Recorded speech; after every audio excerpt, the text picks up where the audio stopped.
Welcome into the Backroads Bill podcast. I'm Ben, and today Bill and myself are chatting with Dr. Catharine Mastin, who has been an art curator for over 30 years. And she has authored a few books, and we brought her on to chat about the recent exhibit of art from Cobalt and the book that has just been released based on that exhibit. It is a fascinating story of a town that exploded with growth in the early 1900s and then found itself wondering where everyone went just a decade later.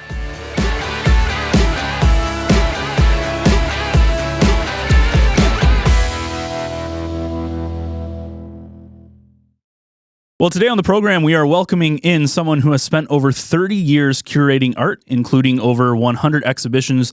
She's authored multiple books, including lending her talents to a book that just came out entitled Cobalt, A Mining Town, and the Canadian Imagination. Welcome to the program, Dr. Catharine Mastin. How are you doing? Fine, thank you. Thank you so much for the invitation to join your show. Oh, for sure. Bill, why don't you do your thing and introduce the audience here to Catharine? Yeah, no, Catharine, we did a story through Village Media about Cobalt, a mining town in the Canadian imagination. The book is the same, and I was excited to do this story because Cobalt is one of those storied places in Northern Ontario. It has a real history, and then I stumbled upon the storyline about the artists in Cobalt, particularly women artists, and so contacted Catharine, watched a really excellent YouTube video that Catharine will talk about prior to the exhibition. And the exhibition was at the McMichael Canadian Art Collection, it's just concluded and well received, and we'll talk about that as well, Ben. Yeah, so Catharine, one of the things that I was kind of interested in, so you're primarily in Windsor. You grew up in Toronto. You spent a lot of time at the Art Gallery of Windsor as a curator of Canadian art. So the first thing I wanted to ask was just, why is Canadian art something and culture something that is so ingrained in you and you have a need to kind of explore that? Well, I arrived at Canadian art through studies at York University when I was an art history student, and I didn't really start there. Actually, at the time, I found that there was a huge gap, and really Canadian art was only becoming a subject of interest around that time. And I felt that a lot of work needed to be done at the research level so that we had a better understanding of what our history is as a country in the visual arts. And I just got really engaged by the opportunity of those new possibilities. So my career began really with a curatorial focus, although I started out in education at McMichael too, working for them on weekends part-time while I was studying, doing adult programming. And then after I graduated from my master's degree, I also worked with the K to 13, as it was in those days, students who were coming to McMichael to learn about Canadian art. So McMichael really charged me up in those early days too, because they were, of course, already committed to the Group of Seven and their contemporaries in Indigenous and Inuit art. And it was quite a wonderful opportunity. And it was that really that got me thinking about how much I wanted to work with objects in museums and galleries. Working with objects is such a wonderful pleasure, and it's different than working remotely with reproductions, illustrations of things. So I've always had a real attraction to objects, even, privately as a person. My husband and I are avid collectors of all kinds of things, from mid-century ceramics to vintage signs and so on. So just that love of objects too. And you mentioned the Group of Seven, and you're actually related to one of the members. Is that right? That is correct. Frank Carmichael. I'm working on the first biography of him actually as my next project now. Yeah, no, and that's really important to Backroads Bill because of the Killarney and other places, but that whole connection with nature and conserving places like that. And so that's a nice lead in. I mean, as Ben mentioned in the intro, more than 100 curated exhibitions, and I guess I have a couple of questions. It's people should know that you just don't. It's not about just putting the paintings on the wall. There's a lot more to it, and you can give us maybe the Coles notes on what you have to do to that. But again, in this particular exhibition, again, Cobalt come into its heyday circa 1905 and forward, and then transitioning to its demise, and how you identified artists, and particularly women artists, and we'll get to that. So I should have had a break between those two questions, but nonetheless, we'll go with give us the in and out of how do you curate an exhibition, please. Well, it's a really fabulous question, and I thank you for it, because these days curation is a very ubiquitous term. And, you can go to an ice cream shop or a restaurant and have a curated ice cream selection or cone made for you, or a paired dinner with wine and all the rest of it. And that's not really curating. Curating. I really like that. Curating has a much longer and deeper history that goes back actually to the care of objects originally, when it was used in British museums way back, hundreds of years ago. You would be a curator, keeper of the objects. So obviously the profession's evolved over time. There are quite a number of different methods and theories that curators work with. My approach is the search for truth at the granular archival level, because I believe very firmly in recovery research, so that when we get to the place where we're then dealing with theory, we're actually working with a foundation that's solid in its elements of truth. So for Cobalt, I never thought I'd be doing a show on Cobalt.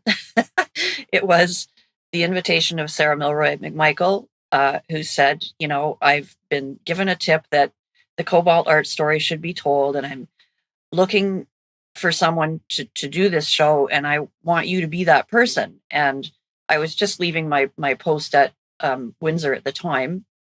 So knowing that I was going to make the Carmichael biography a priority soon into my new writing life, I thought, well, because Carmichael was there, this is a nice lead-in, so I'll take the project on. So I said yes with some enthusiasm. And then as I got into the story, I thought, well, how wide a lens do we need to work with here? Because there's, of course, an Indigenous prehistory that is Cobalt's story that I can't write from a settler perspective, that needs to be done at some point. And then there's a post-war afterward to my own project. So we decided to focus on, and I say we being me and Sarah, dialoguing back and forth on the scope of the show and the museum's capacity to make this into an exhibition of a certain scale. And we decided to focus on the modern period because we felt that that was the moment of most extraordinary pictorial innovation that came out of the Cobalt movement. And it was obvious from the start that Yvonne McKeag-Hauser was a central player in the storyline. But I didn't know that was the case when I began working on the project. And what emerged was the fact that she organized several trips to Cobalt for her circle of women friends, including Isabel McLaughlin and Bess Hauser.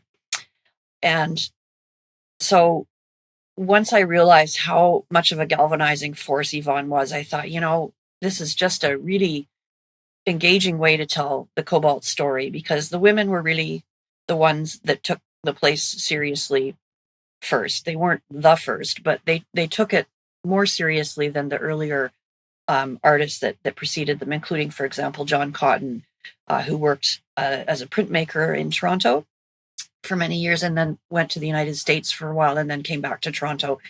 And he was in Cobalt probably in 1916.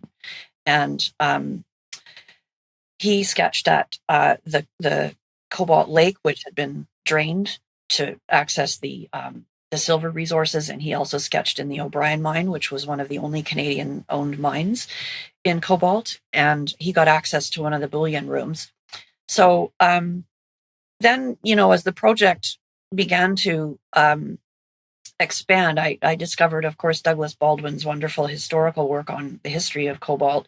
And his research was a wonderful foundation to build my story on, because I was able to bring in a lot of contextual material that enhances what we can now understand about the paintings.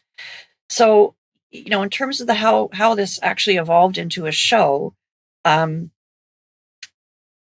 first had to, as I always do, understand what are the objects that need to be in question here. So I almost always begin a project with what are the key objects that need to be looked at? What even are the minor ones that might tell me something different than I think I know? Then the history of the artists. And we thought when we started this project, we were going to be working with 7 or 8 artists, and we ended up working with 21. So as the research evolved, it became more and more layered. And then, storyline. When I was defending my PhD dissertation in 2011, after my defense, one of my advisors turned to me and she said, Catherine, do you know you're a storyteller? I said, no, I don't.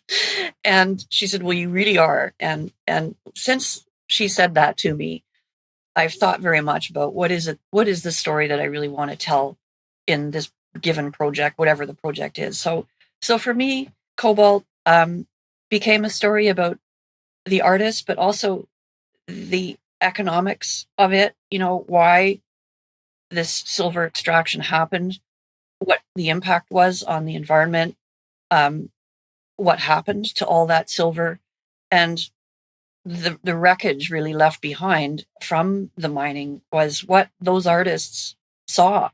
And so the question of how they handled that reality became the storyline that I really wanted to amplify. And because the women were so central a part in the story, it became for me too, as a feminist, because I am a feminist. Sarah Milroy calls me the staunchest, feistiest feminist she knows. It became important for me to tell the women's story, and that matters because the industrial landscape was not represented very much by the time that those women decided to give it a high profile. And it was, in fact, Carmichael, Jackson, and Frederick Banting, the men, who followed Yvonne McCaig to Cobalt, not the other way around. So that matters because the women chose an industrial frontier, a place that was unorthodox, that was very different than the pristine Precambrian shield landscapes of the Group of Seven. And it presented pictorial challenges for them. How do we do this in an engaging way while telling the reality of what we see in front of us without alienating our audience when we go to show these pictures? Because they showed them in Canada and around the world during the story. And Cobalt's place really in the world was sustained for another 2 decades thanks to the work of these artists after the silver was all gone. So I think that's probably as high level a summary of how this project came together in terms of a curatorial lens, but it did not, of course, evolve quickly. It took time to kind of get to that point, and it's never a quick process unless you're working only with aesthetics and you pick something because, oh, that's pretty, I'll put those in the wall and walk away. That's a different kind of curatorial practice. But this for me was also social history, mining history, economic, political history, and art history. Yeah. Now, we're going to use that word lens again because I want to come back, and you've touched upon it for sure, the environmental lens. And in my superficial research and thinking about it, stepping back, I don't want to, I'd like to think that this might be the first time that you didn't stumble upon it. I mean, you are a researcher and you've done this many, many, many times. So I just want to, again, it fascinated me, and again, from my naivety, that artists look at things, we think about advocates and people that do civil protests, but then we have to look at what the artists can do and did in this particular example with Cobalt. And you touched upon it, but let's expand upon that environmental lens that they saw Cobalt within. Right. To be sure, they had to, in certain ways, remove some of the harshness of what was before them. They took, well, each artist really had their own approach, I would say. When you look at Carmichael's Northern Silver Mine, which is one of the most important canvases in the Cobalt show, canvas, I use that term when I say oil on canvas. That's kind of an art history term. That means a big painting meant for exhibition. His Northern Silver Mine was actually a composite of several drawings that he pulled together. So his work was never really about topography in the sense of trying to create an accurate picture anyway. But in his case, what he did was really adjust his palette. If you look at Carmichael's work in La Cloche and Lake Superior and other places that he painted, his colors are usually really joyful and positive and beautiful, or somber and thought-provoking. Lake Superior work tends to be a little more serene and focused on infinite space. But when he got to Cobalt, all of a sudden you see these rancid greens, and not waves going across the water like in Lake Superior or La Cloche, but streams of tailing pond waste, basically. So these rancid green mixed in with this rancid yellow. And I think that was as direct a way that he felt he could point to the fact that the lakes were basically shot by the time that he got there in 1930. They were all polluted. And I don't know how deeply you're familiar with the history of some of the activities of Cobalt, but the Nipissing Mining Company, they had the largest land holdings on both sides of Lake Cobalt. And they had actually brought in a power washer to strip the topsoil off. And that meant all of the vegetation and topsoil and the waste just went into Cobalt Lake. So you can't imagine this was pretty. You just can't. But let's jump now to a different approach, for example, with Yvonne McCaig-Hauser, because as I mentioned, she's really at the center of this narrative. And she developed 3 different pictorial innovations to deal with what she saw in front of her. The Minas Castle, what she called hard light, and the old tradition of the nocturne. So Minas Castle, how's that? Well, in terms of the built landscape of Cobalt, in terms of the built landscape of Canada at the time, it was still relatively early days for settler culture. And so there weren't ruins in the same sense that we would find in Europe, because the built civilization was not as deep a history. So I think these artists had a kind of revelation that the mine could be cast as a kind of castle by looking from very low to the ground up to see these huge elevators and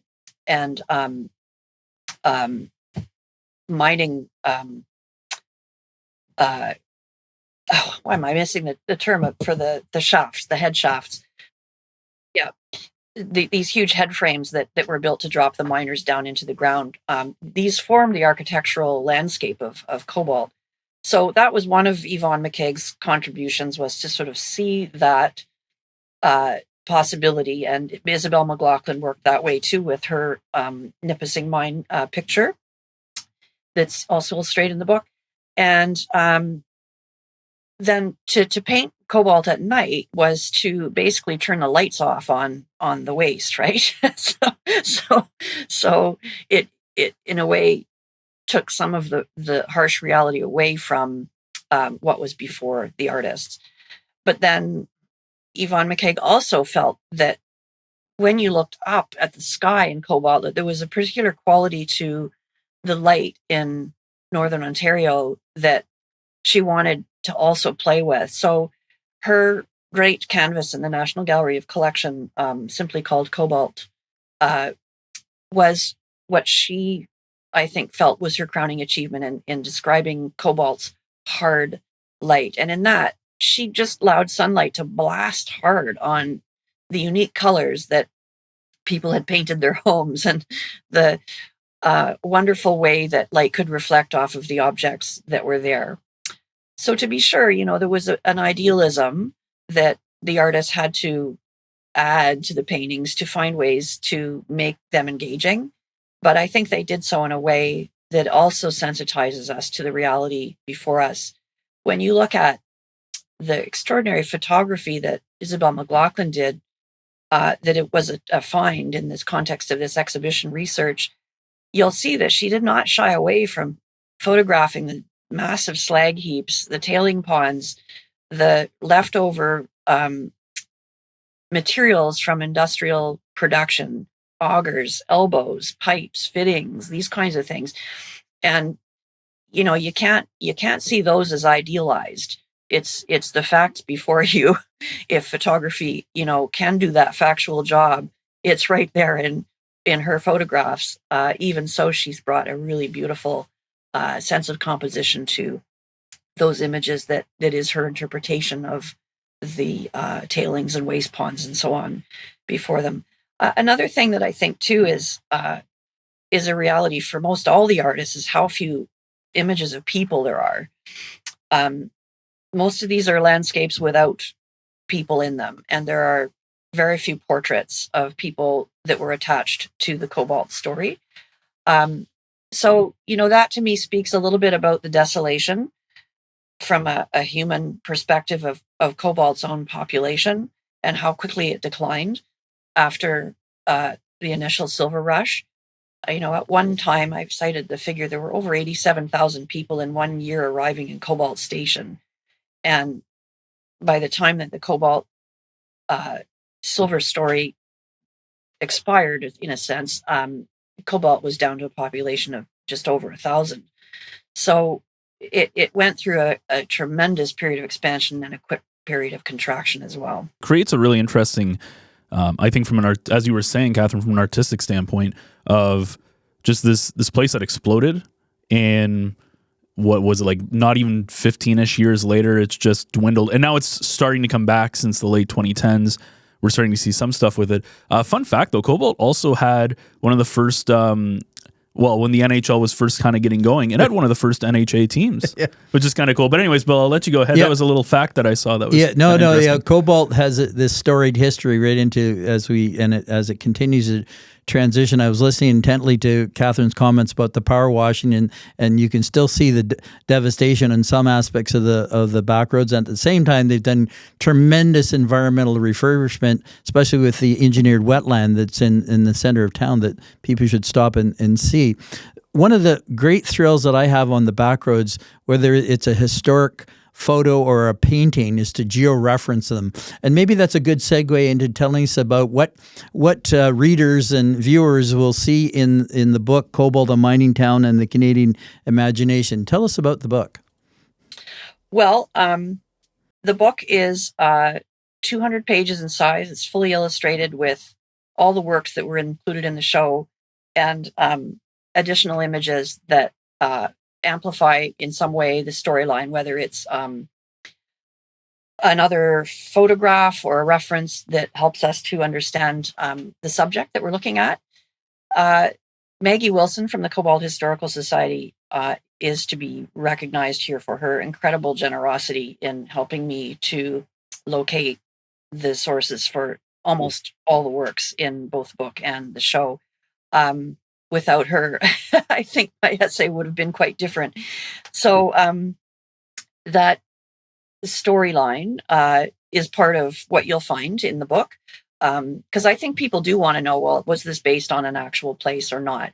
And that matters to me as an art historian, because we then can understand and dive in a little bit on how the artist did or didn't stay close to that reference. And that they took liberties is always of interest. That they stayed to the facts is always of interest, because we want to know more about why. So I think you'll find lots of that in the book. I approached this from a combination of a chronological and a thematic perspective to write the book. So you'll find that I begin with a short history of Cobalt, because Doug Baldwin, of course, has done the great work as a historian on that, and so too you mentioned Charlie Angus earlier, speaking more to the contemporary experience. So I've given the reader an introduction to those two writers and their history, and quoted from them where I felt it was relevant, but because I wanted for the reader who may not know anything about Cobalt to have some sense of why this place was important and why the artist went there. So that's the first part of the book. And then we dive right into the very early artists. C.W. Jeffries from Toronto appears to have been the first artist in the Cobalt vicinity before it was so named. And so I have detailed his works. There were paintings and also a cover illustration for the Canadian Courier that he did. Then we move into the beginnings of the itinerant generation, which includes the artist I mentioned earlier, John Cotton, and a woman from Britain, Kathleen Robertson. She was married to Her Majesty's chemist, and he was an expert in explosives. So he and his wife did a national tour in 1924, and I've touched on her work along with John Cotton, because they were the first really to pick up the idea of the picturesque being a strategy to think about representing Cobalt.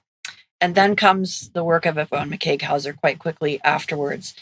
And so I introduce the reader to Yvonne's great work in the mid-20s to start painting there and build her first oil on canvas exhibition picture, simply called Cobalt. I apologize that so many works of art are simply called Cobalt. It's not my fault. That's why you'll find in the book accession numbers and dates wherever possible to make sure we don't confuse one image for the next. And then I dive into the thematics that I mentioned to you earlier that had also informed the exhibition.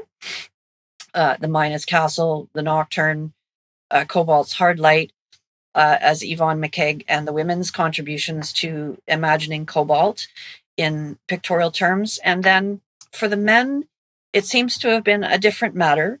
Jackson and Banting went to Cobalt in 1932, and they were struggling with what to do, because Jackson always liked the fall landscape where he could have autumn colors punctuate his pictures and make them attractive, right? Well, there were not many trees in Cobalt to be found in those days, barely, in fact, a blade of grass. And he complained bitterly that it was a really tough place to paint, and really only the, quoting him, the higgledy-piggledy crooked streets of Cobalt gave him some enthusiasm, because he hated streets or cities that were laid out in rigid grids.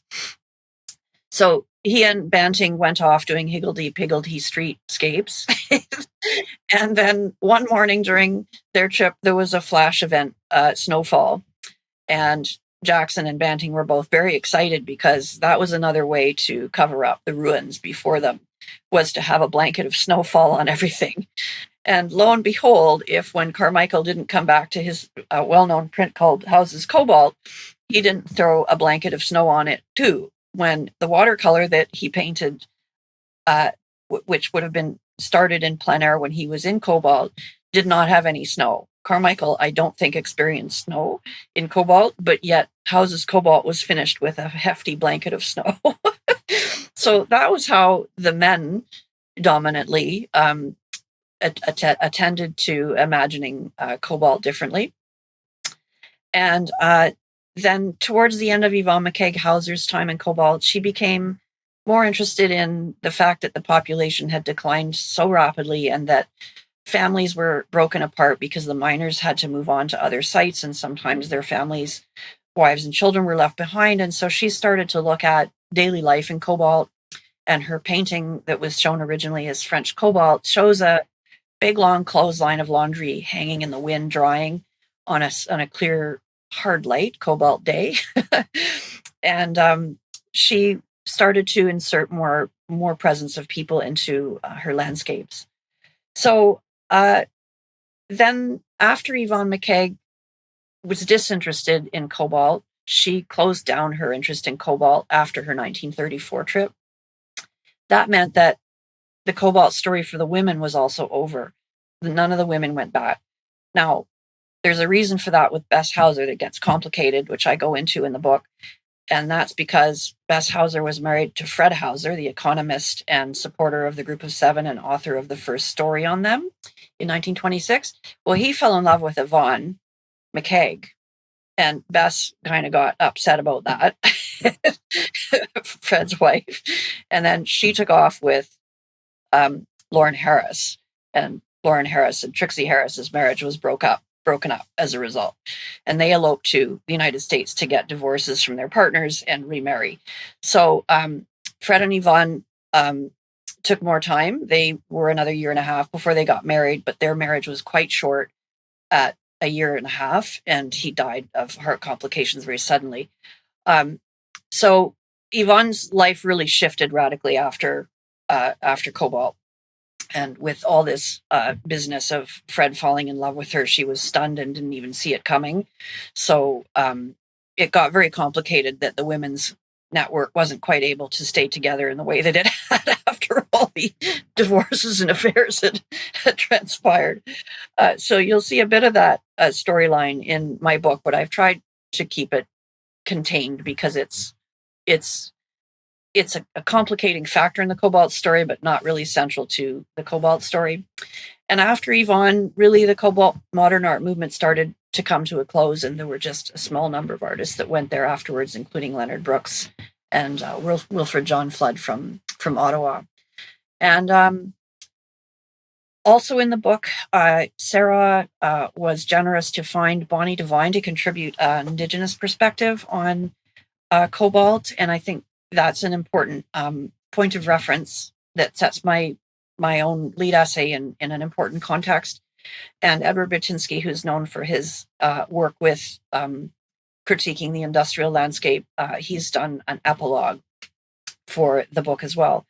There's also a detailed chronology in it, which for those that want a kind of quick study of what happened in Cobalt when without going through the longer commitment of making your way from start to finish on my essay, I thought that would be great. If you're interested in a particular artist, you can find that information quite quickly through the chronology. And the notes to my essay are filled with all kinds of references that if anybody wants to dive into the Cobalt story further, it's all there. So sorry, Catherine, just really quickly, one of the things I was just thinking about was, obviously, like, you come with a PhD in women's history, and I was just curious if you have to be careful sometimes as a curator, whether it's art or it's being an author, that you don't let your own kind of what you care about more overshadow other things. So do you ever find that you have to kind of do this delicate balance of maybe not putting too much of one thing on there to make sure that you kind of give the whole picture? Is that a fair, a fair statement? We always end up with subjectivities that we're blind to. It's just human nature. That's why I think peer review is really helpful, because our colleagues can help us see our blind spots.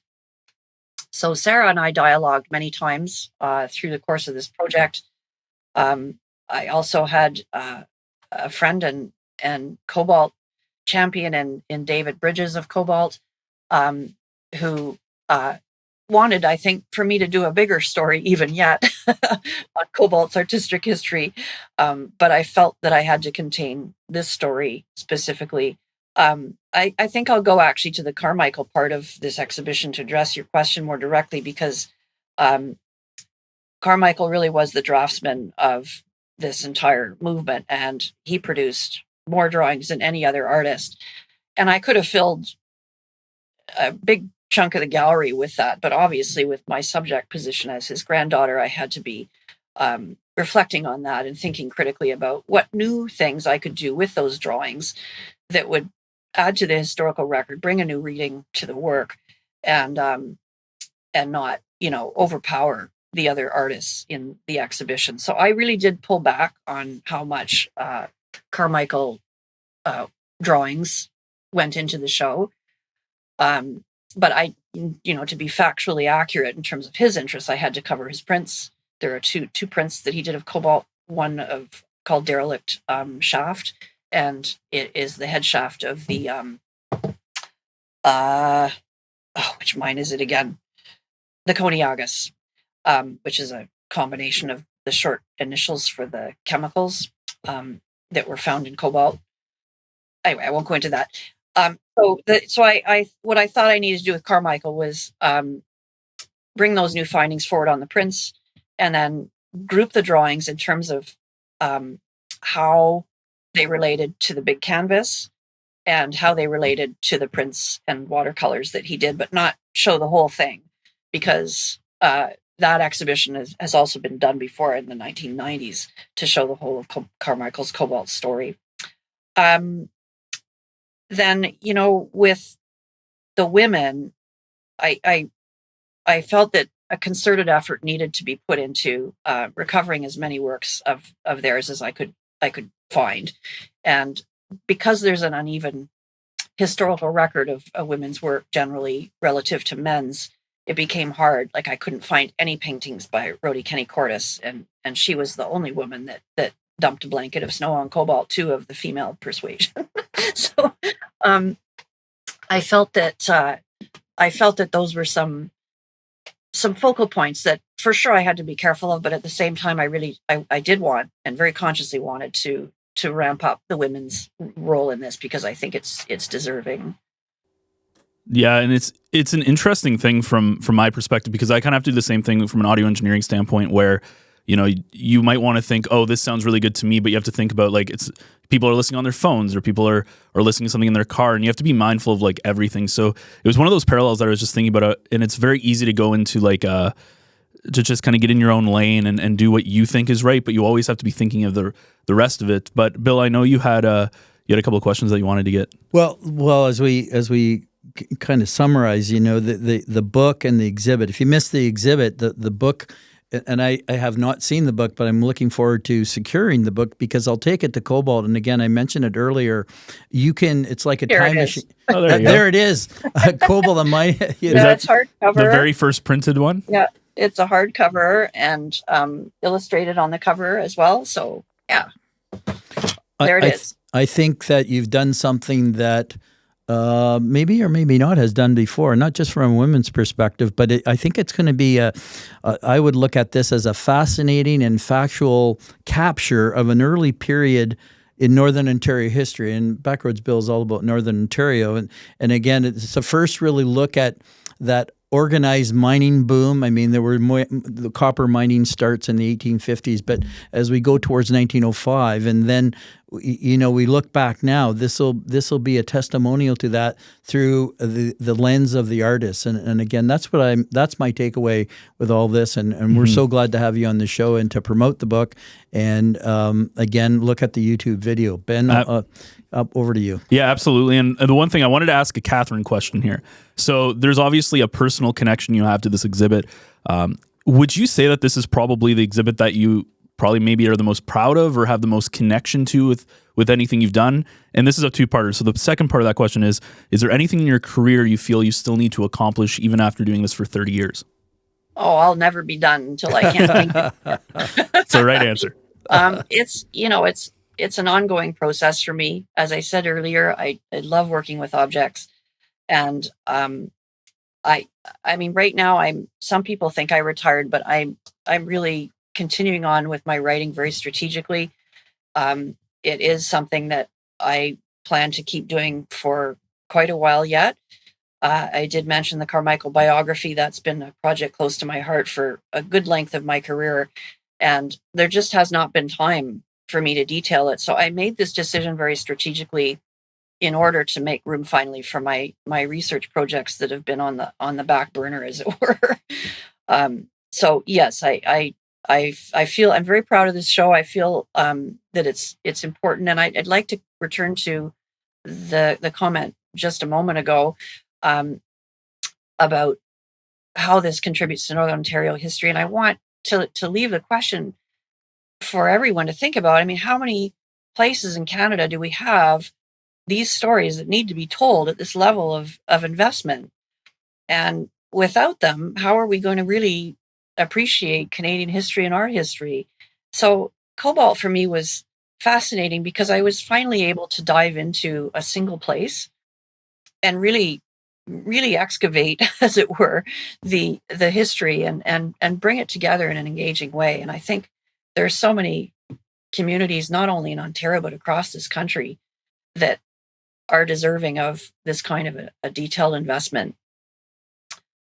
So there's more to come. I'm actually working next with the Woodstock Art Gallery on the first generation of women to access the Royal Canadian Academy of Arts.